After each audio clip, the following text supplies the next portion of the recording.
Oke, Assalamualaikum warahmatullahi wabarakatuh. Pada kesempatan kali ini yang akan kita bahas adalah tentang benchmarking.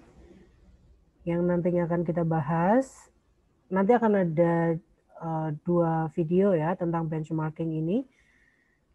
Untuk outline-nya, yang pertama adalah kita nanti akan membahas tentang definisi dari benchmarking, dasar pemikiran perlunya benchmarking, evaluasi konsep benchmarking, jenis-jenis benchmarking, benchmarking sebagai instrumen perbaikan, peranan manajemen dalam benchmarking, prasyarat benchmarking, aturan main dan kode etik, dan yang terakhir adalah hambatan-hambatan terhadap kesuksesan benchmarking. Untuk definisi dari benchmarking, atau ada orang juga yang menyebut benchmarking itu sebagai patok duga, yang menurut Peter Salim merupakan sebuah perusahaan akan mematok perusahaan lain yang mereka anggap sebagai pesaing terberat, lalu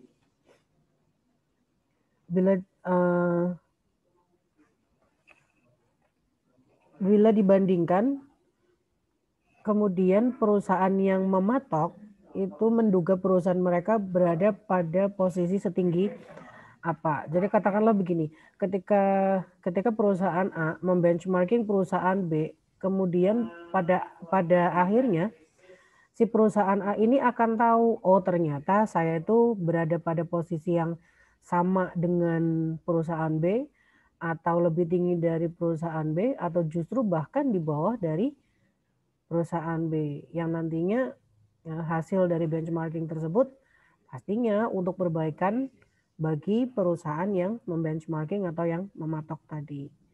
Ya, kalau menurut Robert Camp, benchmarking sendiri merupakan proses pengukuran yang kontinu atau secara berterusan ya, menyangkut produk, jasa, dan praktik terhadap kompetitor terbaik. Kenapa di sini disebutkan terhadap kompetitor terbaik? Karena sebuah perusahaan ketika akan membenchmarking perusahaan atau dia akan melakukan benchmarking, dia itu tidak akan pernah memilih perusahaan yang berada di bawahnya dia. Mereka pasti akan memilih perusahaan yang levelnya, yang mereka duga perusahaan itu berada di atas perusahaan yang akan melakukan benchmarking. Ya. Kemudian kalau menurut IBM, benchmarking merupakan suatu proses terus-menerus untuk menganalisa tata cara terbaik di dunia dengan maksud menciptakan dan mencapai sasaran dan tujuan dengan prestasi kelas dunia. Nah, di sini kita jadi tahu kan, kenapa sih harus dilakukan benchmarking? Ya, karena tadi nanti akan kita bahas juga apa sih tujuan dari benchmarking sendiri. Nanti akan ketahuan nih, kenapa IBM mengatakan yang sudah kalian yang bisa kalian baca itu ya. Kemudian sedikit bercerita tentang benchmarking. Di sini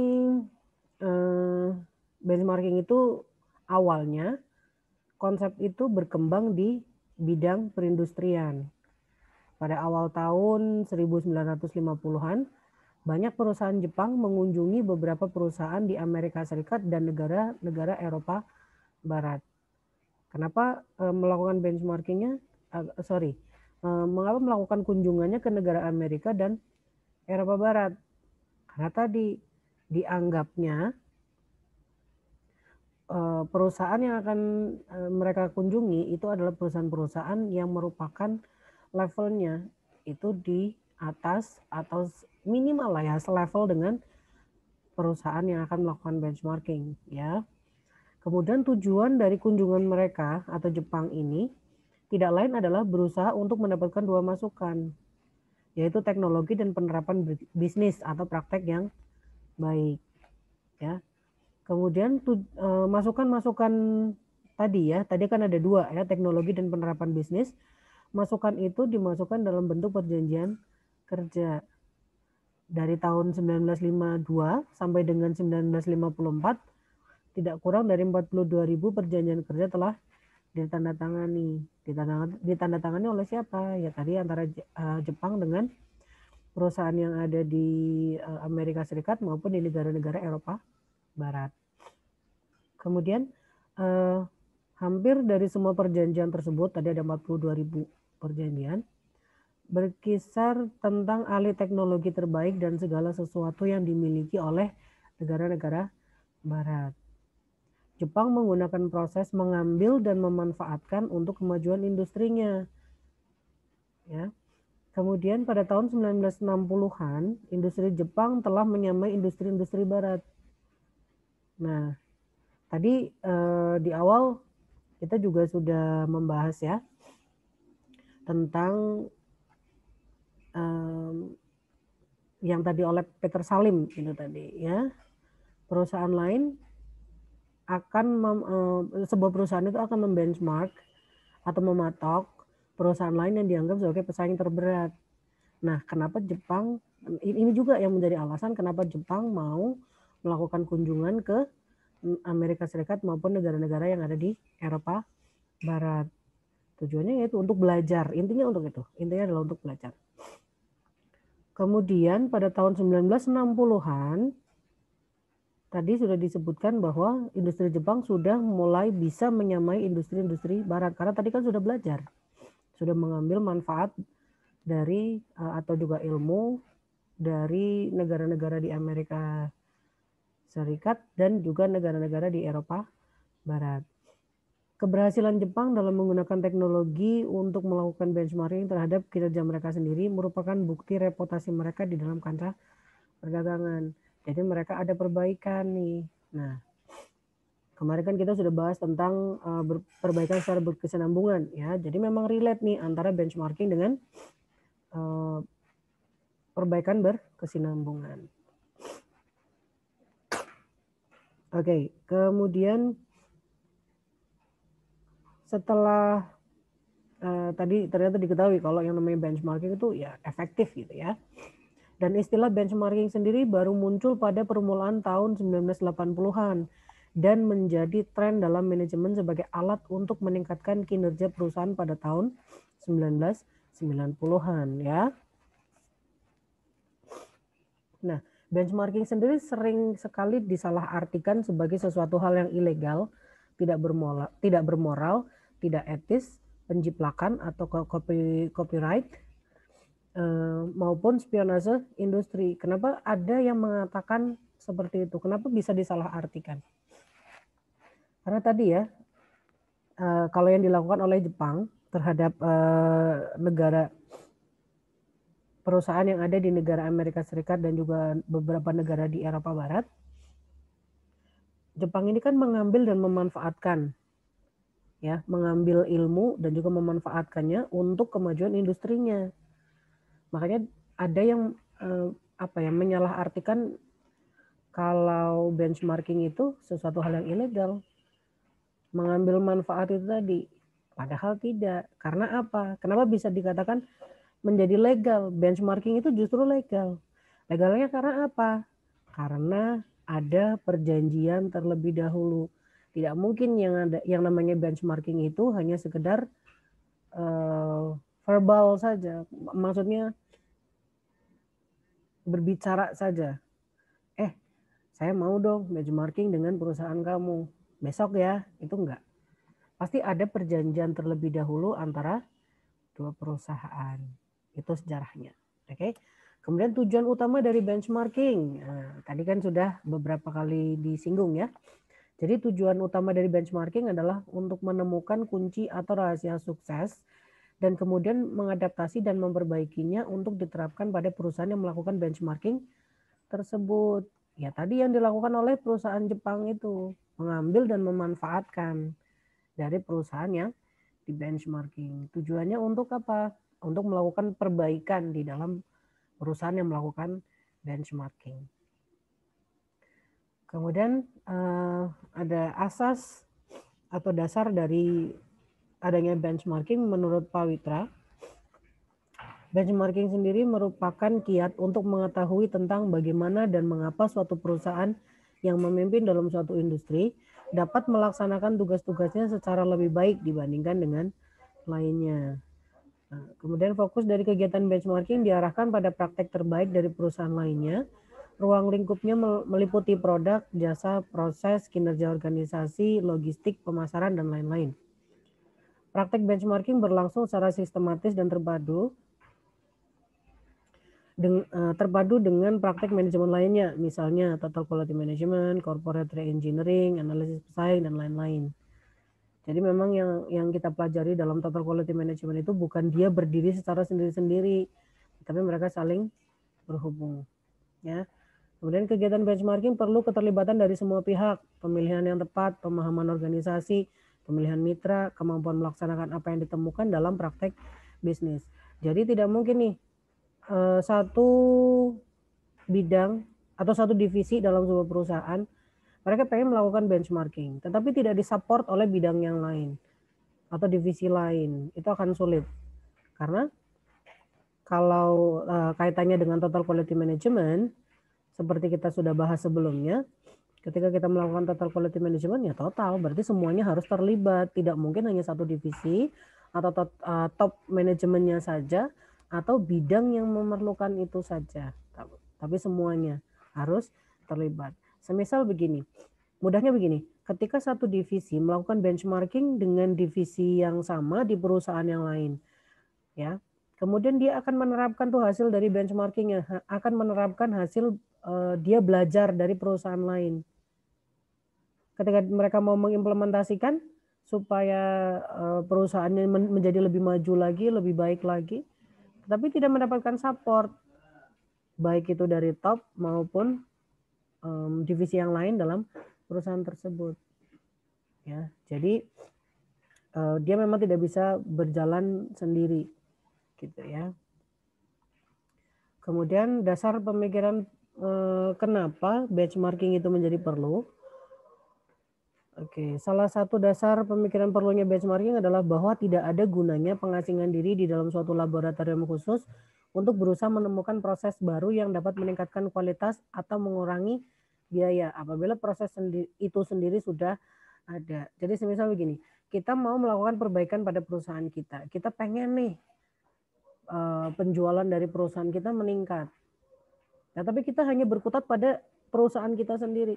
Kita hanya mikir gimana sih perusahaan kita supaya maju gitu. Tapi kita tidak mau melihat tempat lain, kita tidak mau belajar dari tempat lain. Oh, ternyata perusahaan lain itu ketika mereka menjual produknya tidak sama nih caranya dengan kita. Mereka melakukan cara yang berbeda dan itu efektif kalau di perusahaan lain. Nah, itu kan kita cuma mengobserv mereka dari luar saja. Alangkah lebih baiknya kalau kita semisal belajar langsung di perusahaan tersebut, ya kita melakukan benchmarking, kita melakukan atau kita menjalankan atau kita belajar dengan cara yang legal, yaitu dengan cara apa? Benchmarking itu tadi. Tadi kan sudah disebutkan bahwa benchmarking itu legal. Legalnya dari mana? Karena ada perjanjian terlebih dahulu di awal. Jadi tidak ada lagi tuh yang namanya benchmarking dikatakan sebagai sesuatu hal yang ilegal, spionase, nyolong gitu ya, kasarannya gitu. Kasarannya nyolong ilmu ya. Kemudian faktor apa saja yang mendorong perusahaan melakukan benchmarking? Yang pertama adalah komitmen terhadap total quality management. Ya, sudah kita bahas berkali-kali ya, yang namanya total quality management. Komitmennya itu bagaimana? Nah, kemudian yang kedua fokusnya pada pelanggan. Ingat, total quality management itu fokusnya pada pelanggan. Ketika pelanggannya puas, mereka akan kembali lagi membeli kepada kita. Mereka menjadi loyal. Nah, nantinya yang akan merasakan manfaatnya apa? Siapa? Ya kan perusahaan sendiri, gitu. Ya. Kemudian product to market time, kemudian waktu siklus pemanufakturan dan juga laba. Oke. Kemudian hubungan antara benchmarking dan perbaikan berkesinambungan. Tadi sudah beberapa kita singgung ya. Situasi persaingan dewasa ini yang semakin sedemikian ketat menuntut setiap perusahaan untuk cepat melakukan perbaikan atau penyempurnaan pada setiap aspek atau bidang yang menjadi kelemahan dan tertinggal dari perusahaan lain. Ya mudahnya itu tadi lah ya. Ketika kita mau perusahaan kita lebih maju dari situasi kita yang sekarang, katakanlah gini, laba kita sekarang itu hanya 1 juta 1 bulan. Tetapi kita pengen nih ada perbaikan dari segi pemasukan, yaitu kita pengennya 5 juta. Nah, bagaimana caranya? Apakah hanya berkutat atau mengasingkan diri dalam laboratorium kita sendiri? Ibaratnya tuh kayak katak dalam tempurung gitu. Kalau katak dalam tempurung itu kan berpikir aja gini, dunia saya tuh lebih indah dari dunia punya orang lain. Jadi dalam tempurungnya itu sendiri. Padahal ketika dia keluar dari tempurungnya, dia akan melihat bahwa oh ternyata dunia itu jauh lebih besar jika dibandingkan dengan tempurung punya saya gitu ya. Kemudian ada beberapa manfaat dari benchmarking ya, ada 3. Yang pertama adalah perubahan biaya. Benchmarking memungkinkan perusahaan menetapkan target kerja baru. Proses ini berperan besar dalam meyakinkan setiap orang dalam organisasi akan kredibilitas target yang ingin dicapai. Kemudian manfaat yang kedua adalah perbaikan kinerja. Benchmarking memungkinkan perusahaan untuk mengetahui adanya gap tertentu dalam kinerja dan untuk memilih proses yang akan diperbaiki. Kemudian yang terakhir adalah peningkatan sumber daya manusia. Benchmarking memberikan dasar bagi pelatihan. Para karyawan mulai menyadari bahwa ada gap antara apa yang mereka kerjakan dan apa yang dikerjakan oleh karyawan di perusahaan yang terbaik di kelasnya. Mudahnya gini, ketika kita belajar ke perusahaan yang lebih bagus daripada perusahaannya kita kan jadi tahu budaya mereka itu seperti apa. Misal dari budaya kedisiplinannya, kemudian effort mereka untuk mendapatkan hasil yang mereka dapatkan sekarang itu bagaimana. Kemudian ketika mau mendapatkan hasil yang diinginkan, sumber daya manusia seperti apa yang mereka pekerjakan. Apakah sesuai dengan jobnya, job desk-nya, mudahnya gitu ya. Ataukah orang-orang yang tidak sesuai dengan job desk-nya. Kalau semisal seseorang dipekerjakan tidak sesuai dengan job desk-nya, kira-kira bagaimana? Apakah tujuan dari perusahaan itu bisa tercapai? Nah, mudahnya gitu ya. Kemudian evolusi konsep benchmarking menurut Watson ada 5 ya. Yang pertama adalah reverse engineering.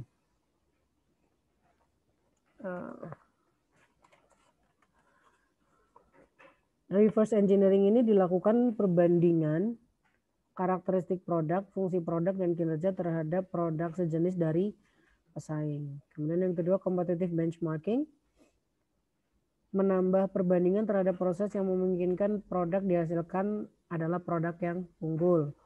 Kemudian yang ketiga, proses benchmarking, ini cakupannya lebih luas dengan anggapan dasar bahwa beberapa proses bisnis perusahaan terkemuka yang sukses memiliki kemiripan dengan perusahaan yang akan melakukan benchmarking. Kemudian yang keempat, strategic benchmarking, berkaitan dengan arah strategis jangka panjang, yaitu mengevaluasi alternatif, implementasi strategi bisnis, dan memperbaiki kinerja dengan memahami dan mengadaptasi strategi yang telah berhasil. Kemudian yang terakhir adalah global benchmarking. Ini mencakup semua generasi dengan tambahan bahwa cakupan geografisnya sudah mengglobal dengan membandingkan terhadap mitra global maupun pesaingnya. Oke. Kemudian ada jenis benchmarking. Jenis benchmarking itu ada 4. Yang pertama adalah internal benchmarking. Merupakan pendekatan yang dilakukan dengan membandingkan operasi suatu bagian dengan bagian internal lainnya dalam satu organisasi.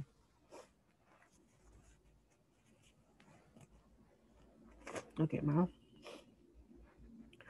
Kemudian, jadi benchmarking itu bukan hanya antara satu perusahaan dengan perusahaan lain ya, tapi juga bisa dilakukan. Alhamdulillah. Alhamdulillah. Maaf.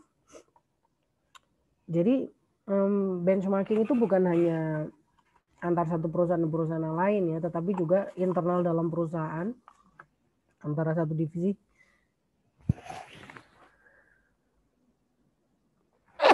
Alhamdulillah. Alhamdulillah.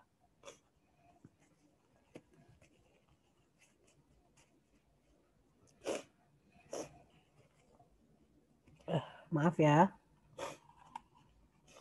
Jadi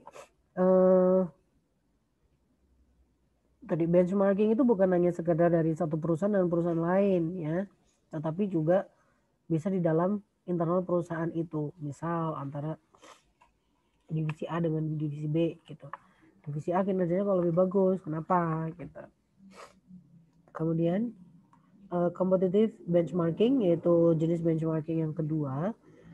Pendekatan ini dilakukan dengan mengadakan perbandingan dengan berbagai pesaing, berarti eksternal ya, dengan perusahaan yang ada di luar. Kemudian jenis yang keempat adalah fungsional benchmarking. Pendekatan ini dilakukan dengan membandingkan fungsi atau proses dari perusahaan yang berada di berbagai industri. Jadi kalau yang pertama, yang kompetitif tadi kan dengan perusahaan yang sejenis, dengan perusahaan yang berbeda tapi di industri yang sama.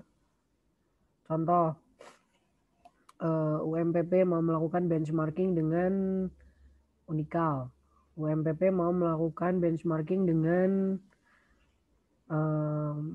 Undip gitu. Nah, itu kan perusahaan lain dengan eksternal, tetapi masih di industri yang sama, yaitu industri pendidikan. Tetapi kalau fungsional benchmarking ini membandingkan fungsi atau proses dari perusahaan yang berada di berbagai industri. Jadi semisal UMPP mau melakukan benchmarking dengan hypermart, bisa nggak? Bisa, kalau menurut jenisnya. Ya, apa yang di benchmarking? Kira-kira apa nih? Kalau UMPP mau melakukan benchmarking dengan hypermart. Kalau hypermart pernah melakukan iklan atau tidak? Kenapa hypermart meskipun online sekarang sudah merajalela, tapi hypermart masih bertahan? Kira-kira apa yang mau di benchmarking? Coba cari tahu ya.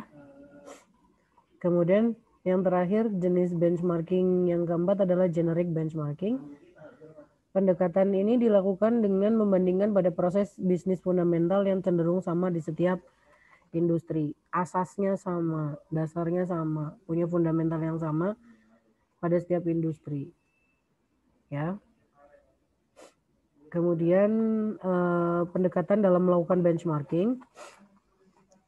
Tadi sudah jenis ya, dan sekarang jenis pendekatan yang dalam melakukan benchmarking itu ada 4 juga. Yang pertama adalah riset in-house, dilaksanakan dengan melakukan penilaian terhadap informasi dalam perusahaan sendiri maupun informasi yang ada di publik. Jadi kita ngambil dari luar, tetapi kita melakukan penilaian itu melakukan itu sendiri gitu ya. Kemudian riset pihak ketiga dengan membiayai kegiatan benchmarking yang akan dilakukan oleh perusahaan surveyor dan menyelenggarakan forum diskusi panel. Jadi kita membayar orang lain. Kemudian yang ketiga melakukan pertukaran langsung melalui kuesioner, survei melalui telepon dan lain-lain. Biasanya cara berikutnya adalah dengan kunjungan langsung, karena ya kita bertemu direct meeting dengan kita melakukan menggunakan contoh kalau yang sekarang itu kan sudah bukan telepon lagi ya, tetapi pakainya Zoom supaya lebih mudah ada kita bisa bertemu muka walaupun kita tidak bertemu secara langsung. Tetapi kalau misalnya menggunakan Zoom atau menggunakan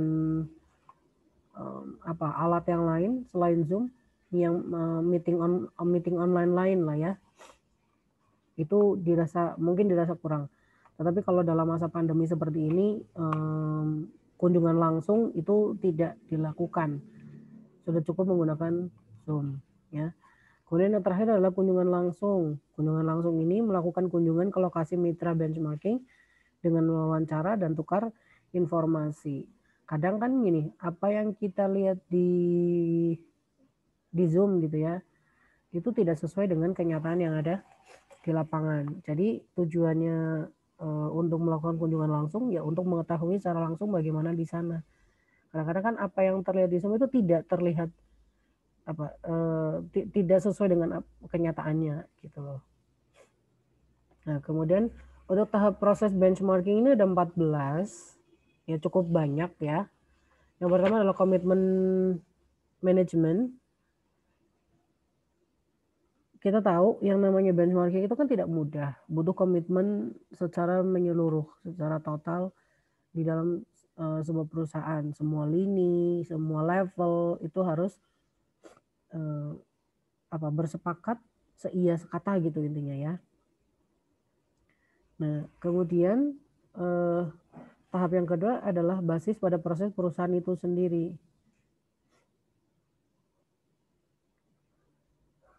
Sebelum melakukan benchmarking, perusahaan itu tuh harus paham dulu kondisi perusahaannya itu bagaimana. Jadi nanti ketika mau melakukan benchmarking tidak kalau bahasa Jawa itu mambrah-mambrah.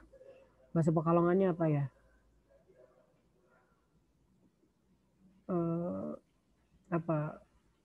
Pokoknya fokus gitu ya.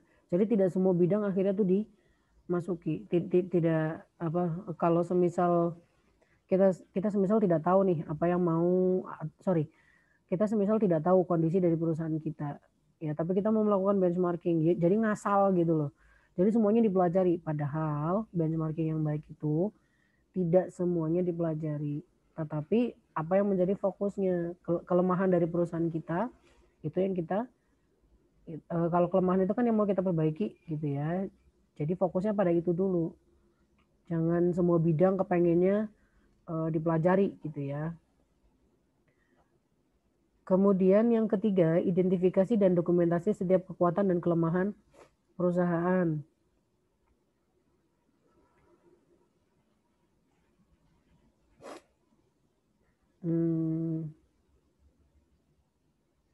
Yang dapat dikategorikan sebagai proses yang baik adalah proses yang telah berjalan sesuai dengan harapan.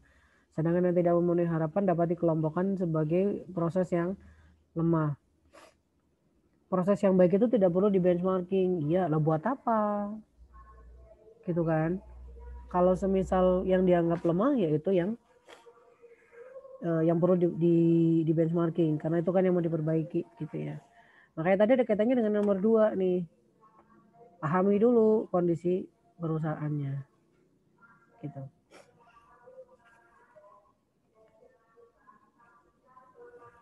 Kemudian kelebihan dan juga kelemahannya itu perlu diidentifikasi dan juga didokumentasi. Di dokumentasi ini bukan hanya sekedar di foto ya, tapi juga dicatat.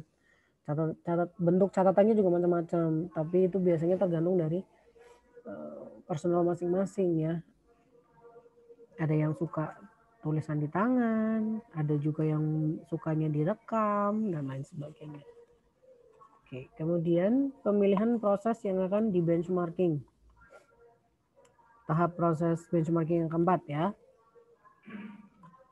Kalau semisal proses pada perusahaan sendiri sudah dipahami, yang nomor 2 tadi ya, maka langkah selanjutnya adalah memilih proses yang akan di benchmarking. Yang dapat dijadikan objeknya adalah setiap perilaku dan kinerja perusahaan, yaitu meliputi barang, jasa, proses operasi, sistem mendukung, staf, biaya, modal, dan lain sebagainya.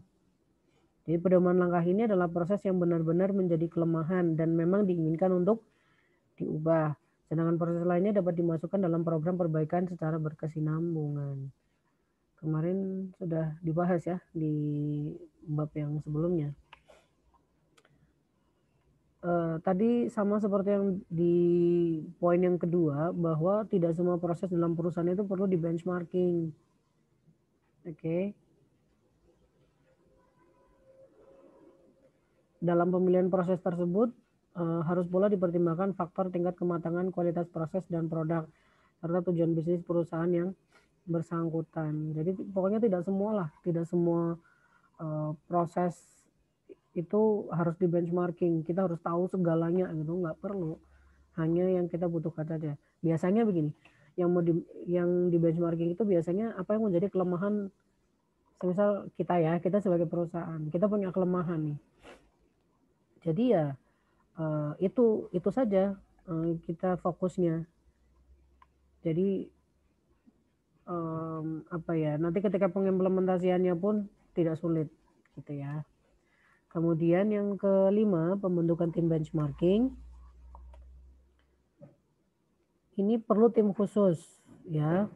biasanya itu terdiri dari 3 unsur utama, yaitu setiap orang menjalankan atau mengoperasikan proses yang di benchmarking, setiap orang yang memberikan input kepada proses tersebut, dan mereka yang menggunakan output dari proses tersebut. Nah, ketiga unsur ini merupakan pihak yang paling memahami perbedaan antara proses yang dimiliki oleh perusahaan dan mitra benchmarking. Selain ketiga tersebut, tim benchmarking juga perlu melibatkan wakil dari pihak manajemen dan orang yang memiliki kemampuan dalam melakukan penelitian. Nah, kalau orang yang memiliki kemampuan dalam melaksanakan penelitian itu biasanya pihak ketiga. Ya tadi yang tadi disebutkan di awal. Pendekatan dalam melakukan benchmarking, yaitu riset ketiga. Riset dari pihak ketiga. Kemudian yang keenam, penelitian terhadap objek yang terbaik di kelasnya atau best in class. Mitra benchmarking harus diseleksi berdasarkan proses yang terbaik dalam kelasnya. Jadi ketika kita mau melakukan benchmarking itu tidak ngasal ya. Minimal itu satu level. Kalau bisa ya kalau perlu memang sebaiknya sih wajibnya itu kita kalau mau melakukan benchmarking ya dengan perusahaan yang levelnya di atasnya atau yang terbaik di kelasnya atau best in class. Dengan kata lain, mitra benchmarking haruslah perusahaan yang prosesnya terbaik dalam kelasnya dan bersedia menjadi mitra benchmarking. Nih, sebagus apapun perusahaan yang mau kita benchmarking, apabila mereka tidak bersedia, ya kita tidak bisa maksa. Gitu ya. Mitra benchmarking tidak hanya terbatas pada perusahaan yang berada dalam satu industri, tetapi juga dapat industri yang berlainan. Ya kayak tadi, kalau industri yang sama kan antara UMPP dengan Unikal, UMPP dengan tadi Undip gitu ya. Itu masih dalam industri yang sama. Tapi kalau dalam industri yang berbeda, ya tadi contohnya ada UMPP dengan Hypermart ya. Kita dari industri pendidikan, Hypermart dari industri retail. Biasanya perusahaan yang unggul dalam kelasnya memiliki karakteristik sebagai berikut. Ada beberapa karakteristik nih ya. Yang pertama adalah fokusnya pada prestasi, kemudian kesadaran pada biaya, kemudian memiliki hubungan yang dekat dengan pelanggannya, jadi ada interpersonal relationship dengan pelanggannya, kemudian memiliki hubungan yang dekat dengan para pemasok, jadi dengan para supplier itu memiliki hubungan yang dekat gitu ya. Kemudian fokus pada perbaikan kualitas dan produktivitas, memanfaatkan teknologi mutakhir, kemudian fokus pada core business atau bisnis inti. Jadi kalau bisa sih memang sebuah perusahaan itu fokus ya pada bisnis yang dijalankannya. Kemudian yang ketujuh, tahap proses benchmarking yang berikutnya adalah pemilihan calon mitra yang terbaik di kelasnya. Yang tadi nomor 6 tadi ya. Setelah kita melakukan penelitian, kira-kira nih siapa ya yang bisa kita jadikan perusahaan yang mau kita benchmarking gitu. Itu kan kita milih beberapa. Kita meneliti mereka gitu ya. Kemudian yang nomor 7 kita mengambil keputusan mana yang akan kita pilih. Gitu ya. Kemudian yang ke-8 mencapai kesepakatan dengan mitra benchmarking. Jadi setelah kita memilih, kemudian kita menghubungi mitra tersebut, kemudian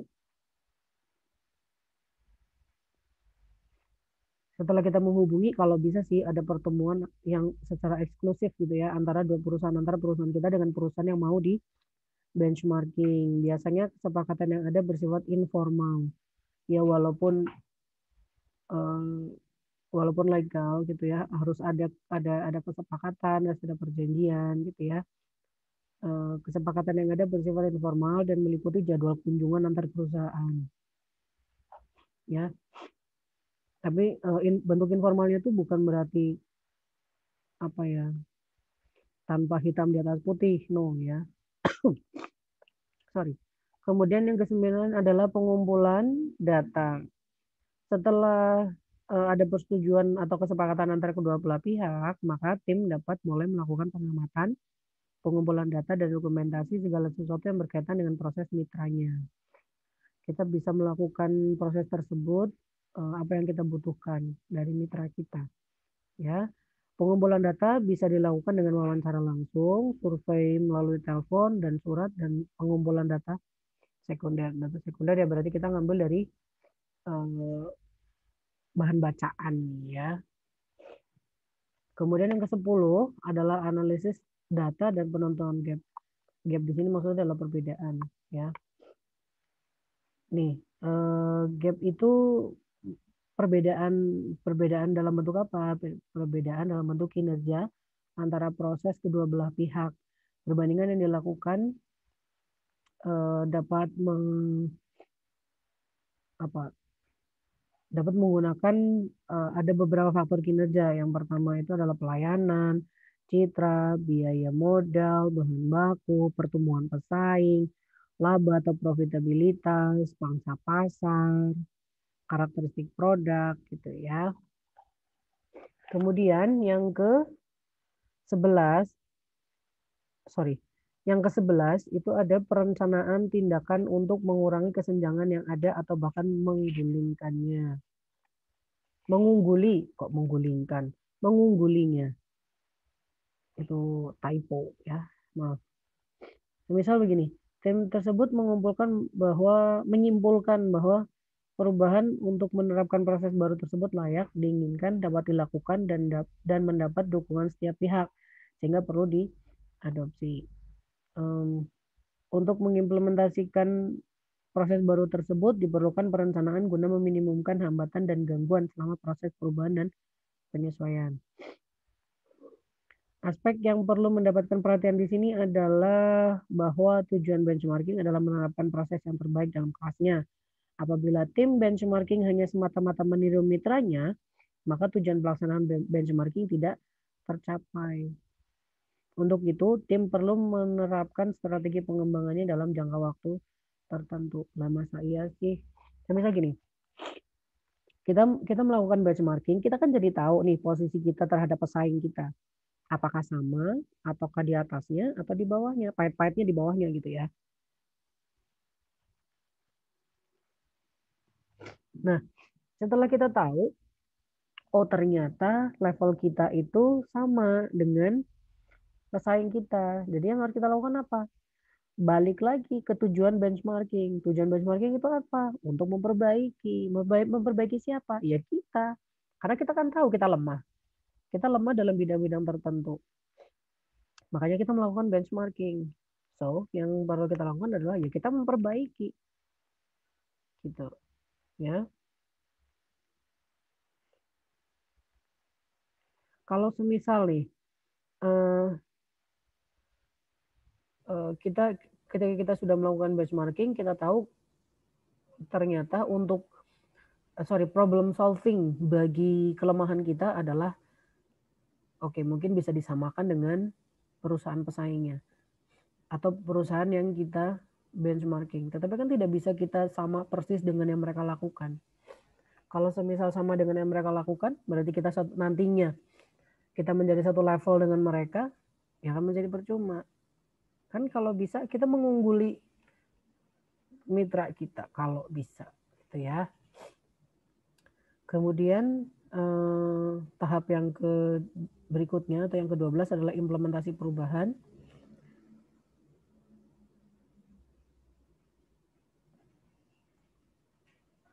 Ya, kita menerapkan apa yang sudah kita pelajari dari perusahaan yang kita benchmarking. Gitu. Ini menjadi bisa menjadi dua hal ya, sulit dan juga mudah.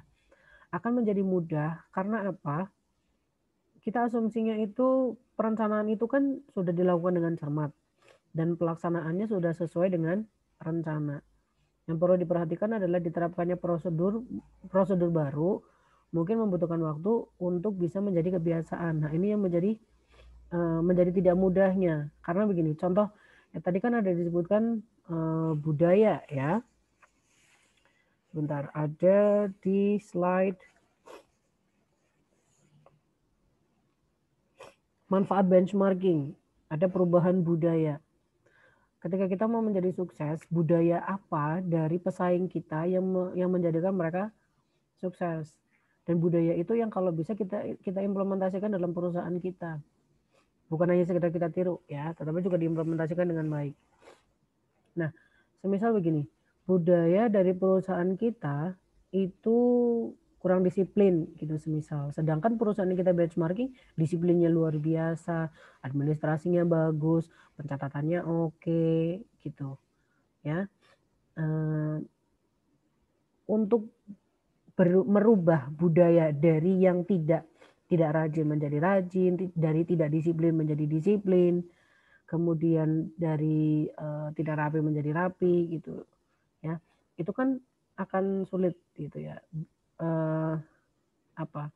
Orang sudah terbiasa dengan kebiasaannya itu, kan budaya itu merupakan kebiasaan ya, dan ketika diminta untuk melakukan sesuatu hal yang baru itu sulit, biasanya dilakukan oleh orang-orang yang lama. Maksudnya di sini orang yang sudah terbiasa melakukan ya itu tadi, loh saya dengan ketidakdisiplinan ini saja saya bisa ada pada di posisi ini gitu. Ngapain juga saya harus melakukan perubahan, kenapa saya harus menjadi lebih disiplin kalau semisal saya dengan kondisi yang tidak disiplin saja saya bisa ada dalam posisi ini gitu loh contohnya. Nah itu yang perlu dirubah, budayanya kan perlu dirubah supaya menjadi lebih baik. Ya tujuan benchmarking itu tadi apa? Ya kan untuk menjadi lebih baik kan gitu. Ya. Kemudian yang ke-13, proses yang ke-13 itu adalah pemantauan. Ketika sudah di proses yang tadi sudah dari benchmarking itu tadi ya, sudah digunakan dan berjalan, biasanya kinerja perusahaan akan meningkat dengan pesat. Kalau diimplementasikan dengan baik dan tidak ada penolakan. Ya, sudah menjadi hal yang biasa sih dalam sebuah perusahaan. Apabila ada perubahan, ada sesuatu hal yang baru dalam perusahaan, itu akan ada penolakan, itu biasa. Ya. Dengan dilaksanakannya perbaikan secara berkesinambungan, maka organisasi dapat mengungguli perusahaan yang di benchmarking, biasanya begitu ya. Kesemuanya ini baru dapat tercapai bila kegiatan pemantauan dapat dilakukan. Berarti ada yang namanya evaluasi, dimonitoring, dipantau gitu ya. Kemudian dievaluasi. Kemudian yang ke-14 tahap proses benchmarking yang terakhir itu adalah memperbaharui benchmarking dan melanjutkan siklus tersebut. Penerapan benchmarking itu kan tidak hanya bertujuan untuk meniru proses yang terbaik di kelasnya, tetapi juga mengunggulinya. Makanya tadi dikatakan bahwa kalau misalnya kita hanya sekedar meniru, percuma. Karena apa? Kita tuh harus mengungguli gitu ya.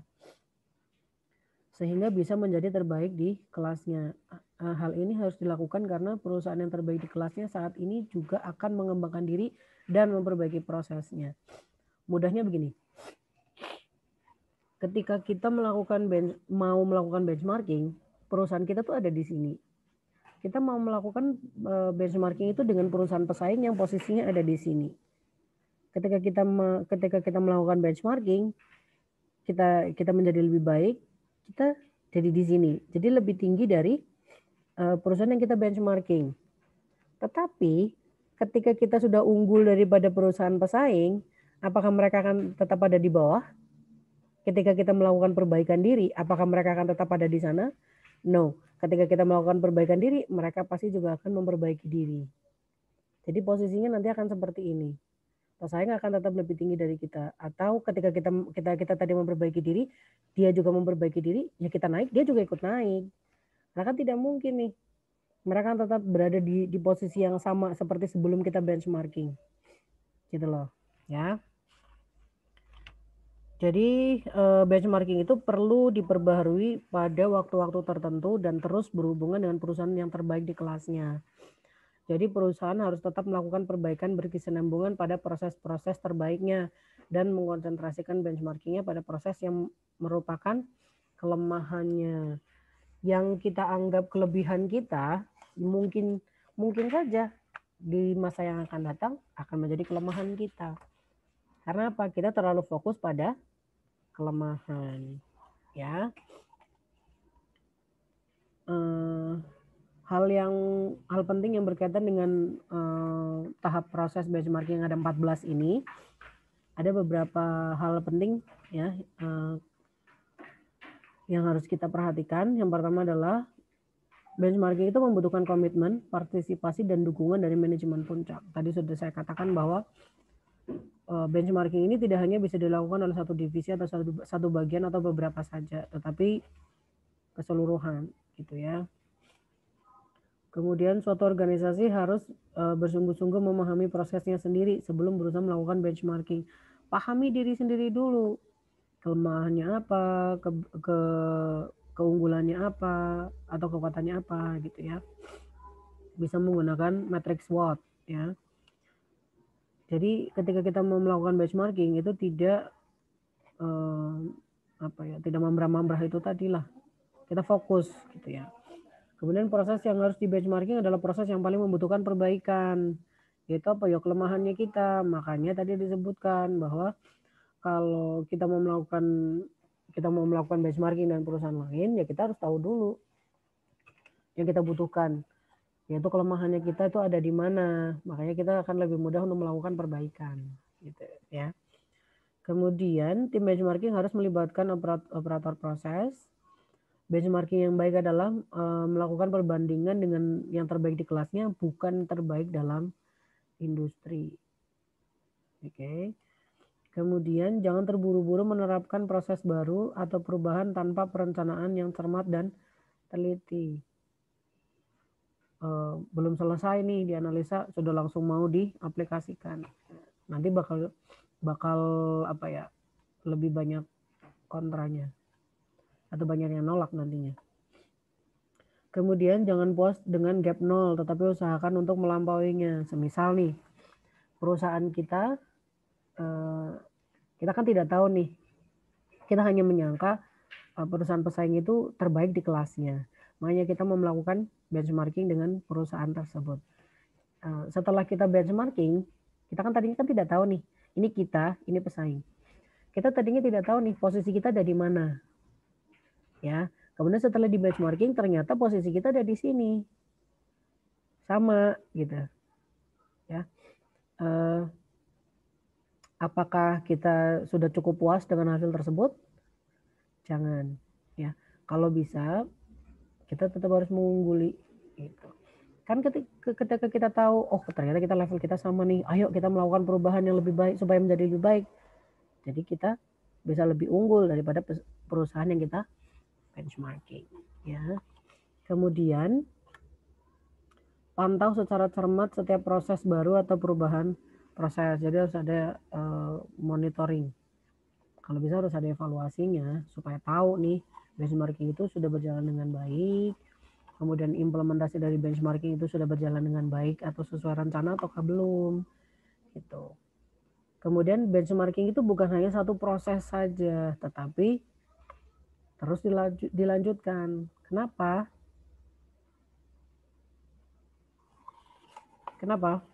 Karena ya tadi yang nomor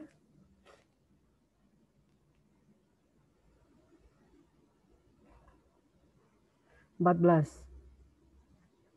Ketika kita melakukan benchmarking dengan perusahaan pesaing, ketika kita tahu perusahaan kita ada di sini, nih, ini perusahaan kita. Perusahaan pesaing ada di sini. Ketika kita melakukan perbaikan, pesaing kan tidak mungkin tetap ada di sini selamanya. Dia pasti melakukan perbaikan juga. Jadi ketika kita melakukan perbaikan, mereka juga ikut melakukan perbaikan, ya akhirnya menjadi begini nantinya, gitu loh. Bukan hanya kita melakukan perbaikan kemudian satu level, no.